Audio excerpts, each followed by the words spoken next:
हाम्रो भाइले चाहिँ डायमन्ड भाइले मजाले मौरी पाले खाने मैले पनि 3 किलो मह लिएर गएँ होइन। म यस्तो बबाल म छ यहाँ सिमै छैन क्या। यसमा पनि बहुत लाग्छ म है उहाँले बजाले हाले चाका पुरै भरियो कि पुरै चाका सुपरमा पुरै भरे माथिको चाहिँ म लगभग निकाल्छु, तलको चाहिँ खानामा छोडिदिन्छु। बच्चा हुन्छ क्या तल, माथि धेरै बच्चा हुन्न। कहिले काहीँ रानी मौरी माथि चढ्यो माथि यो कसरी आउँछ? यो पर्पल लिक्स भन्ने हो, यो महिलाहरूको अनुहार चम्काउनेलाई के भन्छ नि हो, तिनी क्रिमहरू त्यो बनाउनु परेको हुने रहेछ। यो किलोकै 10-15 हजार पर्छ पर्नलाई। अब यो बनाउनु पर्ने चाहिँ नेपालमा छैन कि, विदेशतिर चाहिँ यसैको बन्ने रहेछ। अनुहार चम्किलो बनाउने बेला महिलाहरूको चेट्ट पर्पल लिक्स भन्छ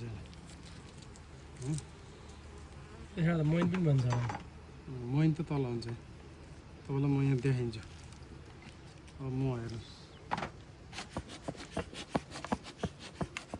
यसो गरी तल्लो चाका हुन्छ। यो मौरी चाहिँ अलि लट्ठिन्छन्, टोक्दैन यो फ्रेम चाहिँ छोड्छ क्या अहिले। छोडेपछि अनि मसँग काट्नु सजिलो हुन्छ। अहिले म हेर्नुहोस्, यो टाले होइन, यो चाहिँ म छोडिदिन्छु। यो नटालेको म काँचो मह जस्तै हो। यो टाले होइन यस्तो, यो टालेको मात्रै हो कि निकाल्ने म। यो चाहिँ यो नटालेको मह चाहिँ ढुसी लाग्छ निकालेर दियो भने। त्यही भएर नक्कली मह दियो भने कराउने कारण त्यो हो जन्तहरू। मह चाहिँ हो यो होइन, तर यसलाई टालेर यहाँ यसको पानीको मात्रा 15% जतिमा झार्छ यसले। यहाँ अलिअलि पानीको मात्रै हुनसक्छ क्या कोही बेला। ट्याक्क टालेर यो चाहिँ कालो निस्किन्छ मह अहिले सिजनको। त्यसपछि अनि बल्ल तपाईँको चाहिँ यो मह काट्छु म। अब यसलाई अहिले मैले तल राखिदिन्छु। यो न तल यो छ ल, यसमा छ। यो टालेको मह चाहिँ यसको यो चाहिँ काट्नु मिल्छ अब ल। यो टाले नि पुरै, यो पुरै टालेको यो मह हो।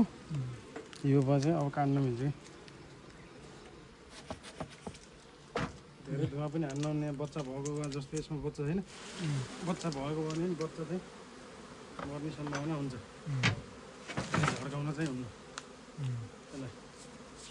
अनि धेरै धुवा हान्न नि भएन, त्यस्तो हो दाजु होइन। कतिवटा गाड छ अरे भाइ? यहाँ 35वटा छन्। अब प्युठानतिर छन् 72वटा। 72वटा प्युठानमा करिब मेरो यता र पाहाडतिर गएर 100 गोला छ। मौरी चाहिँ घुमाइरहनु पर्छ क्या फेरि, स्रोत जता छ त्यति घुमाउने हो। यहाँ अब मेरो जङ्गल नजिक भएर 30-35वटालाई यहाँ पुग्छ चर्न ठाउँ। अलिक धेरै भयो भने चाहिँ